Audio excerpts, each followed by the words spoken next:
Hey, I'm Justin Anderson, lead pastor at Icon Church. Thanks so much for joining us today, wherever you are, to listen to or watch this message. We are in the middle of a series called A Rule for Life, Finding Peace in an Anxious World.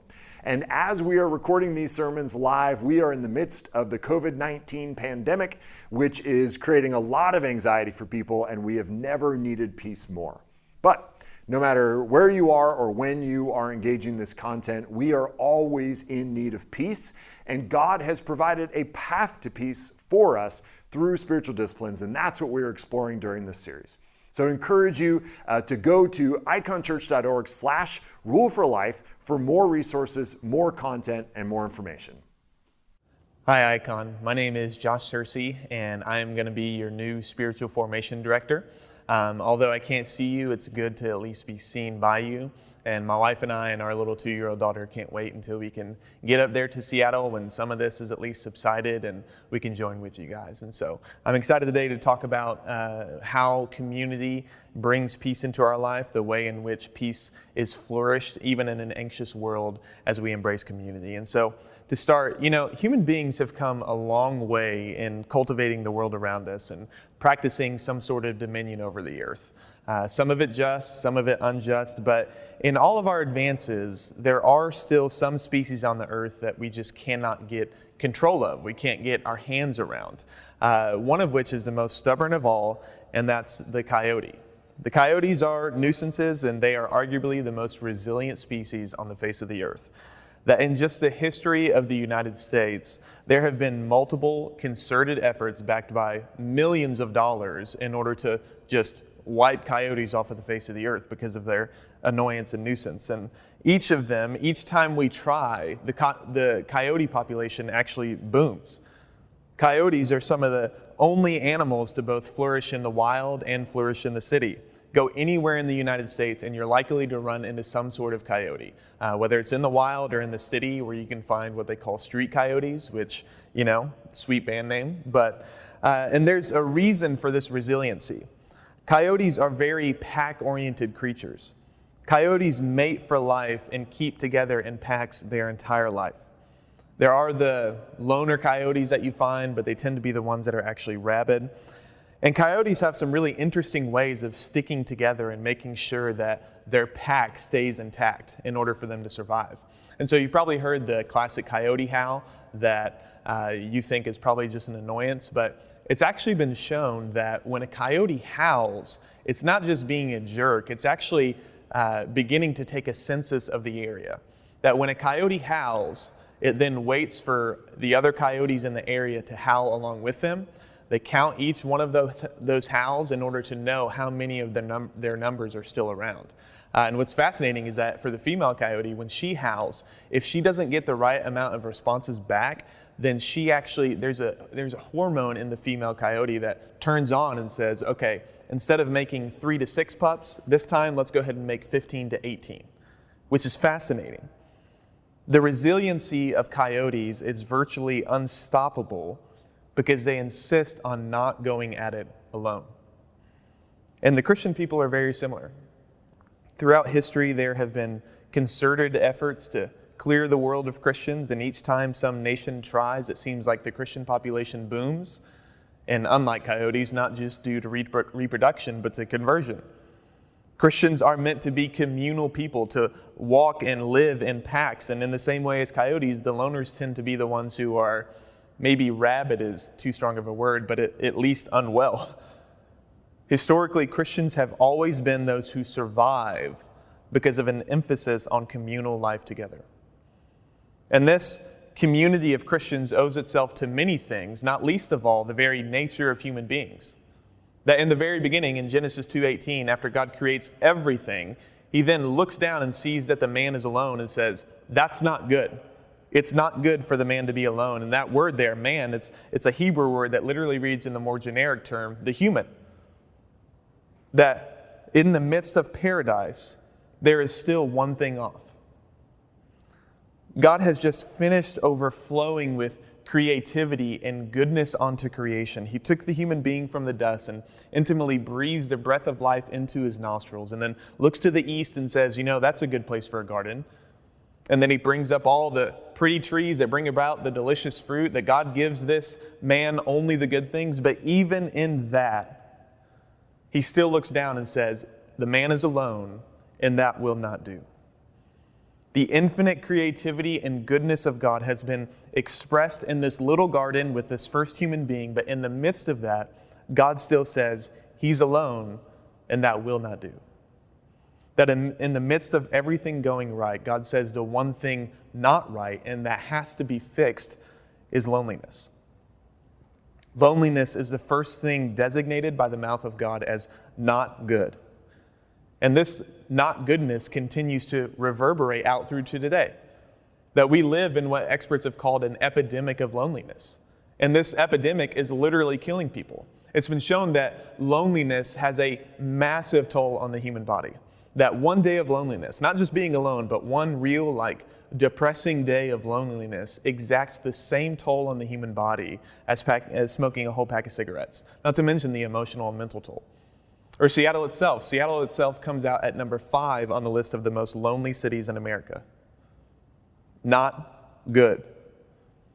We were created for relationship. And in all honesty, out of all of these sermons in this series about finding peace in an anxious world, this is the easiest week to convince you of what you need. I don't need to work hard right now to show you why you need other people.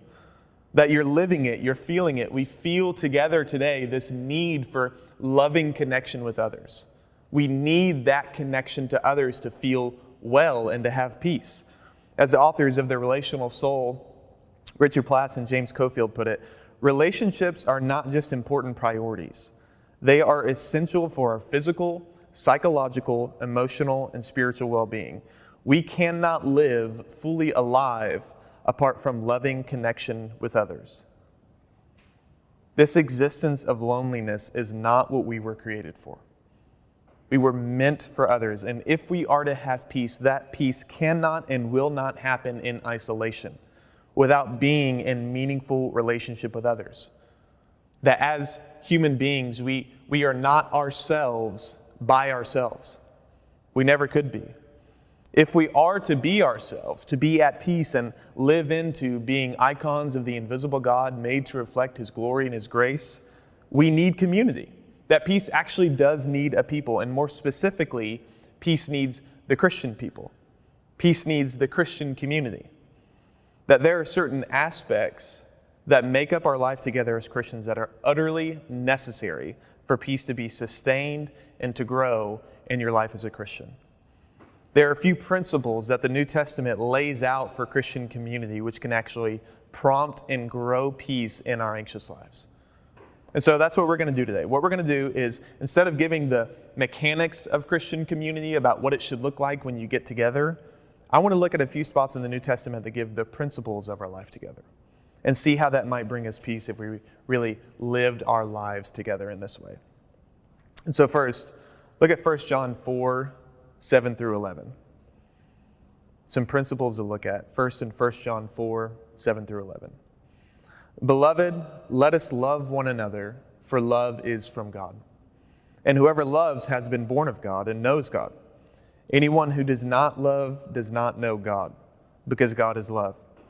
In this, the love of God was made manifest among us, that God sent His only Son into the world, so that we might live through Him. In this is love, not that we have loved God, but that He loved us and sent His Son to be the propitiation for our sins. Beloved, if God so loved us, we also ought to love one another.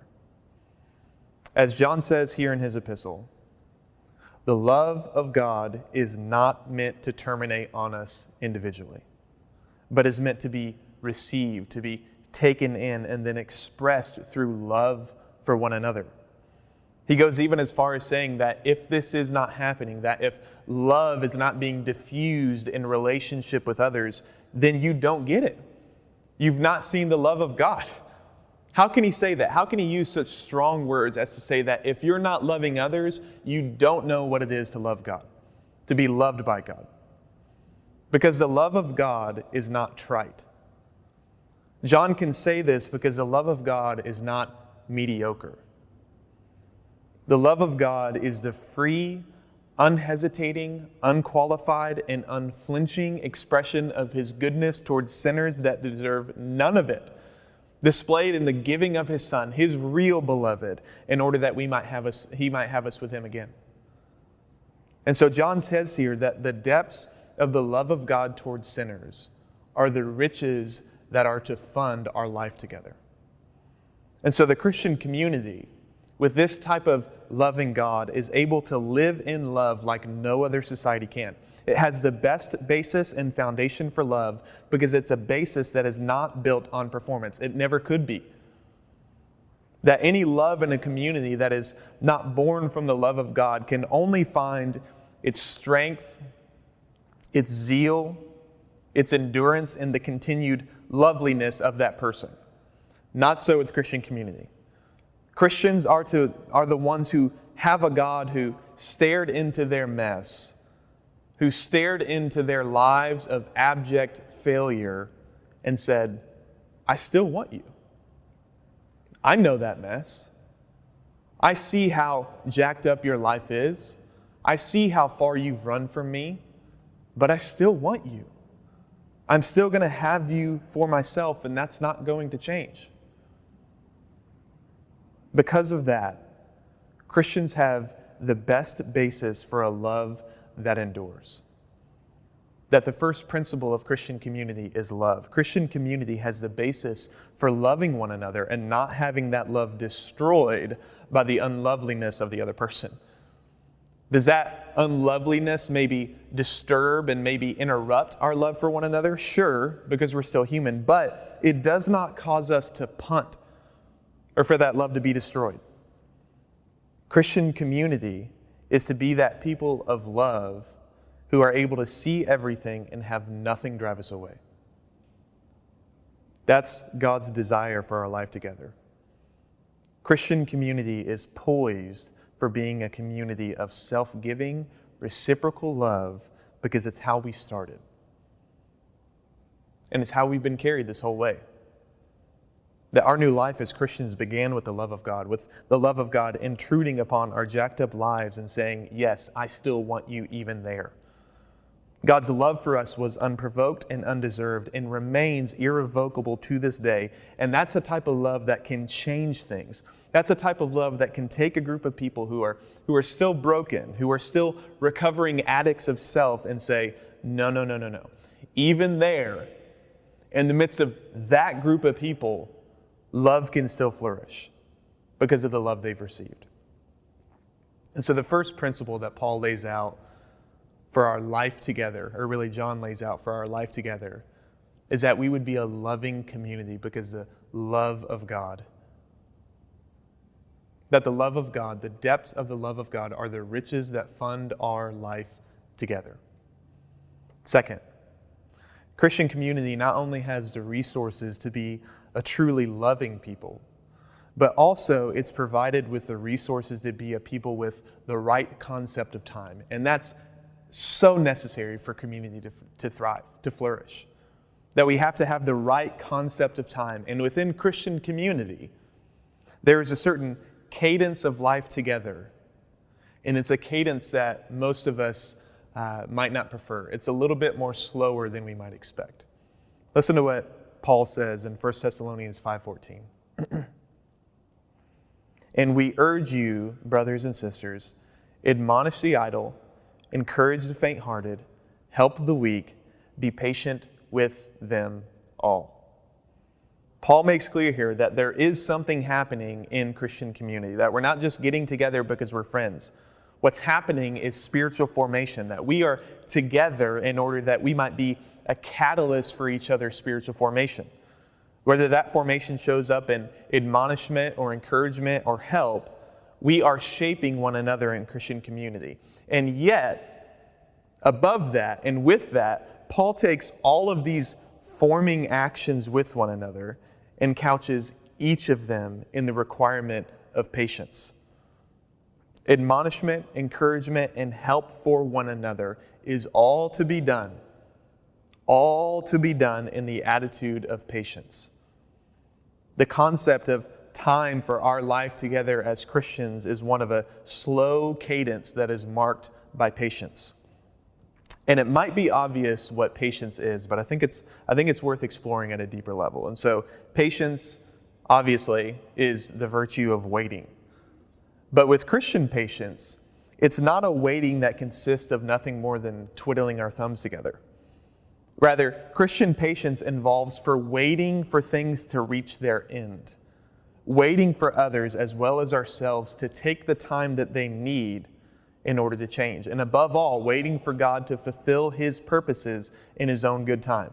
Patience is the virtue which encounters frustration with a calm, steady frame, waiting steadfastly for a purpose to be fulfilled. And unfortunately, patience is not natural to community. It's not natural to human beings. We're often given to its opposites, right? And the obvious opposite would be impatience. We're impatient. We're impatient with other people. We're impatient when we are agitated that we cannot live in complete control of our time or our circumstances or our relationships. Impatience is our anger directed against the fact that we are hemmed in by ourselves and by others and by our situation and find that there is some measure of fulfillment that is being denied to us. That's impatience. But impatience is not the only opposite of patience. There's a far more sinister opposite and one that we don't often notice. The other form of the opposite of patience is a slothful resignation, what the old church fathers used to call acedia. That faced with the limits we experience in relationship with others, we just give up. We no longer even try to be alert or expectant or attentive to each other's growth. We no longer turn our spirits to the future and allow it to school us in dealing with each other in the present. But we become listless. We become sluggish. Impatience rails against limits. Resignation resigns itself to them. Resignation abandons itself to these limits. And in so doing, abandons hope and is overcome by apathy and indifference. Why bother? Why bother, we say? Nothing is going to change in this other person, so we might as well slip into a careless and lifeless passivity. And I wonder if either of these ring true for your experience in community. Maybe you've been given over to impatience because of the slowness at which others change. Or maybe you've slipped into lifeless passivity. That you're just beaten down by what seems like the impossibility of change in others. You've tried long enough, you've admonished long enough, you've encouraged long enough, and you've helped long enough, and nothing seems to change. You no longer rail against the slowness of change in others through impatience, but rather you have resigned yourself to what seems like the impossibility of change in others. And so the relationship is no longer marked by frustration at their slowness to change, but marked by a listless, laissez-faire, nothing's going to change in them type of disposition. Both of these, angry impatience and listless resignation, both of these are the antithesis of what Paul commands here. He says, be patient with them all, and the Christian community is, above all other societies, able to be patient with one another. Why is that? Because our life together as Christians has a purpose, and purpose can drive patience. Patience is possible in the Christian community because our life together is purposeful. God's unstoppable purpose of sanctifying and changing His people into what He intends them to be. Patience is possible in the Christian community because our life together has a certain shape. It has a certain direction, a shape and a direction that is tied up in the unstoppable and sure purpose in God that He will conform each of us as Christians into the image of His Son, no matter how long it takes. And that's the kicker. Impatience and resignation happens, not because we see God's purpose and timeline unfulfilled, but because our purpose, our timeline for one another is unfulfilled. In order for us to be patient with one another in Christian community, we must resist the temptation to bind each other to our own expectations of how long it takes to change. We must release one another from our own self-centered, selfish goals, and purposes. Listen to how the British theologian John Webster says this. The patience of the saints is one of the ways in which the gospel converts us away from our sins and restores us to human fellowship. Impatience eats away at friendship and neighborliness. When we are impatient with our fellows, he's British, we refuse to let them be what they are. We want them to think differently, to be capable in the way that we think they ought to be capable, to match our ideas about what they should do and how and when they should do it.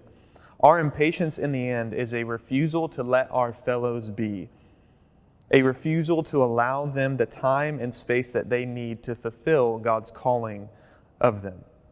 When I'm impatient, I want my neighbor to exist on my terms, in my space, in my time frame. He goes on, and so, in the end, I lack love. For love is patient. It waits. It looks not to the selfish ideas of what I want from or for my neighbor, but to my neighbor's real end, which is in God. And so, patient love lets my neighbor be. That doesn't mean that we are absolved from any responsibility to our neighbors. Quite the contrary. That we must act in our neighbor's regard, sometimes intervening, sometimes correcting or challenging one another, admonishing, encouraging, helping. But, he goes on, if we do so, it is not to line up our neighbor with our view of what he or she ought to be, but in order to lovingly and patiently promote the purpose of God. Friends, patience is a steadiness of spirit, a steadfastness in which we keep on keeping on with one another, not out of listlessness or doggedness, but because we know our time together has a telos, has a goal, has a purpose. And that goal is the growth and sanctification of God's people, which cannot and will not be thwarted, no matter the obstacles and the thickets that we run into with one another. In Christian patience, we can step back and see that God will proceed at a rate and follow a certain course which is ideally suited to the individual, raising successive issues over the years and making a point of the need for growth in one area after another. But it's going to take time. This purpose is going to take time, but it's still a purpose that will be fulfilled. And so because this purpose will be fulfilled by the power and the faithfulness of God, we can be patient with one another in the process. Christian community, more than any other society, has the resources for a healthy view of time. Being patient with one another because we know and we believe that God will accomplish His purpose for the other. This type of community, icon, this type of community, one of love and patience, is the type of community that can bring peace into our anxious lives. That our embrace and immersion into Christian community isn't just to satisfy a psychological need, though it does. That an embrace and immersion into this type of community will bring peace because it, in a way, becomes the voice and the presence of God toward us. That existing in Christian community is a way in which the gospel of Jesus Christ is manifested to us outside of us. When I embrace community, when I really embrace and immerse myself in this type of Christian community, I am pulled out of my head.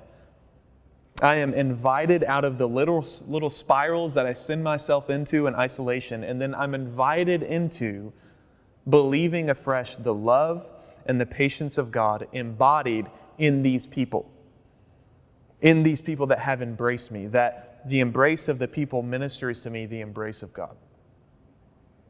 Peace needs a people, this loving and patient people, because taking in the gospel as your reality on a day-by-day basis, it requires a voice that is not our own. It requires a voice that doesn't sound like you. And so the peace of the gospel and its implications for you are fleshed out in one another as we encounter one another in love and in patience. In community, peace is possible because we're not left alone to be accosted and shamed by our own thoughts, ruminating on failures and discouragements over and over and over and over again. But we are invited to take our cues again from the gospel as each of us embody the love and patience of God toward us. And this type of community of love and patience not only is the voice of God, the voice and the presence of God's love and patience toward us, but it also, all of these other relational practices that we're talking about, Bible reading, prayer, silence, and solitude, all of them are enlivened and energized by life together that we need in order to really grow. So if Bible reading really brings us peace, if silence and solitude is to bring us peace, it won't just happen completely in isolation. That in order for these things to really be what they are and what they could be in your life, they need to also in some way have a connection point to the community of God's people. Listen to how Richard Lovelace says in his books, The Dynamics of Spiritual Life. The normal Christian life is not simply a function of an individual believer's relationship to God. Listen to that again. The normal Christian life is not simply a function of an individual believer's relationship to God. He says, if we are isolated from Christians around us who are designed to be part of the system through which we receive grace, we cannot be at peace and filled with the Spirit as otherwise we would be. Individual spiritual dynamics and corporate spiritual dynamics are interdependent, just as the health of the body and the health of its cells are correlative. In other words, you cannot be a growing, healthy Christian living in peace with just, as Justin so profoundly put it, a date night with Jesus. I'm kidding. But really, private relational practices will hit a ceiling in your life if there's not communal relational practices to join along with it.